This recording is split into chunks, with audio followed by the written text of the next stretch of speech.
अर्थानं साक्षात जनता जनार्दन, साक्षात परमेश्वर या ठिकाणी उपस्थित आहे आणि म्हणून तुमचे आशीर्वाद मी घेणार आहे. मी भाषण काय करणार नाहीये, मी फक्त आपले आशीर्वाद मागणार आहे, आशीर्वाद घेणार आहे. तेवढ्या करताच मी ते उभा राहिलोय. पण हे आशीर्वाद घेत असताना मी आपणा सर्वांना या ठिकाणी नमस्कार करणार आहे.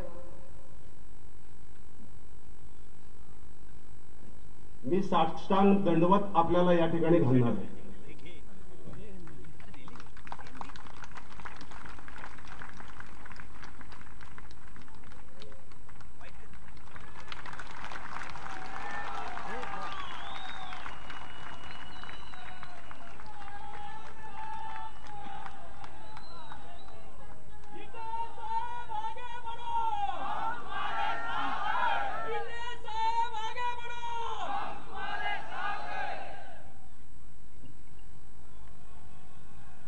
मी कुठलंही भाषण करणार नाही, फक्त एक किस्सा सांगून मी इथे बसणार आहे.